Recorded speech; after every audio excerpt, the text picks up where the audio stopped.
इथे 1 kilo chicken स्वच्छ धुवून घेतलेलं आहे आणि त्याला चवीनुसार मीठ घालायचं आहे. परत 2 टेबलस्पून आलं लसूण पेस्ट घालायची आहे. 2 टेबलस्पून घेतलेली आहे. 1.5 टेबलस्पून लाल तिखट घेतलं आहे आणि 1 टीस्पून बॅडगी मिरची तिखट घेतलं आहे, हे घालायचं आहे. त्याच्यानंतर 1 टीस्पून जिरा पावडर, 1 टीस्पून धना पावडर, 1 टीस्पून गरम मसाला आणि अर्धा टीस्पून हळद घेतले, ते त्यात घालायचं आहे.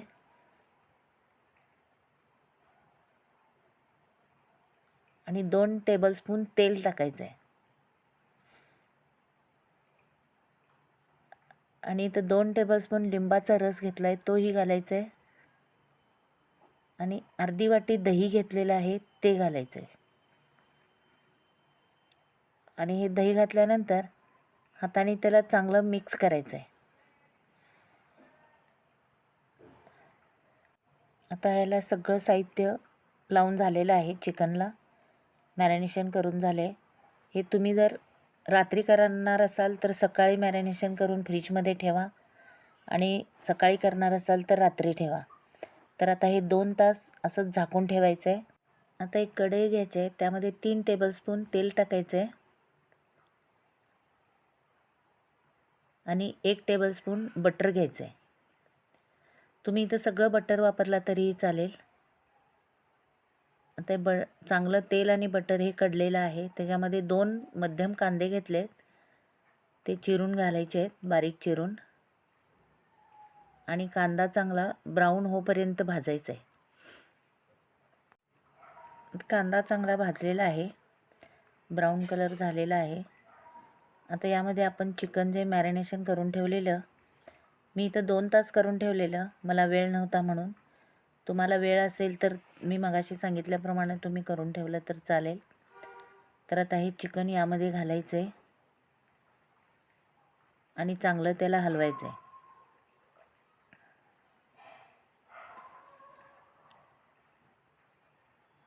आता हे एकसारखं करायचं. हे एकसारखं करून त्याच्यावर आता झाकण ठेवायचं आहे. ह्याला पाणी वगैरे अजिबात घालायचं नाही. ह्या सुटलेल्या पाण्यातच हे चिकन शिजवायचं आहे. 1, 2 ते 3 मिनटं ह्याच्यावर झाकण ठेवायचं आहे. आता हे 2-3 मिनटं झालेली आहेत, बघूया आपण. तेव्हा पाणी सुटायला लागले. आता हे चांगलं हलवायचं. हे असंच ह्याच्यावर झाकण ठेवून झाकण काढून हलवून हे चिकन शिजवून घ्यायचं आहे. हे चिकन खूप चवीला खूप छान लागतं. तुम्ही एकदा नक्की करून बघा. आता आणखीन याच्यावर झाकण ठेवूया. आता हे चिकन आपण शिजायला ठेवून 10 ते 12 मिनटं झालेले आहेत. यामध्ये मी 2-3दा झाकण काढून हलवून ठेवलेलं आहे. तेव्हा आपलं आता हे चिकन शिजलेलं आहे. तुम्ही ही रेसिपी करून बघा आणि मला कमेंट करा तुम्हाला कशी वाटली. हे बघा, ह्याला अंगचंच पाणी सुटलेलं होतं, त्यातच आपण हे शिजवलं आहे. जर तुम्हाला हे असं ओलसर पाहिजे असेल तर हे तुम्ही असंच ठेवू शकता आणि ड्राय पाहिजे असेल तर अजून हे आटवायचं. मी दुसऱ्या गॅसवर एक कोळसे फुलायला ठेवलेले आहेत 2. मला इथं अजून ड्राय हवं आहे, त्यामुळं मी अजून हे ड्राय करणार आहे. आता ह्याच्यावर मी झाकण ठेवणार नाही.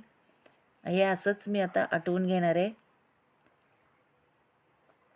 ड्रायही चांगलं लागतं. तुम्ही एकदा ड्रायही करा आणि असं ग्रेव्हीवालंही चांगलं लागतं. हे मला अजून थोडं ड्राय करायचं आहे, त्यामुळे मी अजून थोडं ह्याला आटवते. आता हे बऱ्यापैकी ड्राय झालेलं आहे. आता गॅस बंद करायचं आहे आणि याच्यात भरपूर कोथिंबीर घालायचे.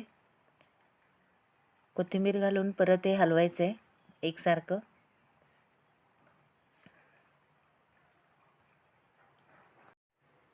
आता यामध्ये एक मधोमध वाटी ठेवायची आहे आणि त्याच्यात जे आपण कोळसे फुलवून घेतलेली होती ती कोळसे यामध्ये घालायचे आहेत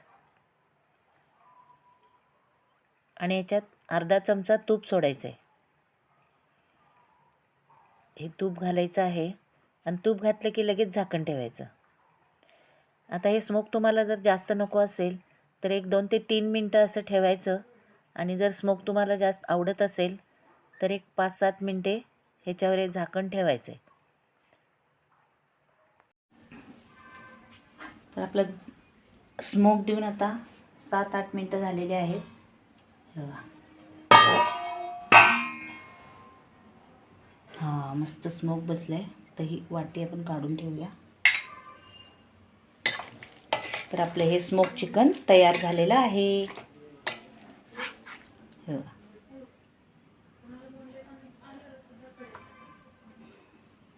तर हे स्मोक चिकनची रेसिपी तुम्हाला कशी वाटली मला कमेंट करून कळवा. माझं चॅनल सबस्क्राईब करा, माझा व्हिडिओ लाईक करा आणि इतरांना शेअरही करा. चला तर पुन्हा भेटूया अशाच रेसिपी घेऊन गीताज रेसिपीमध्ये. धन्यवाद.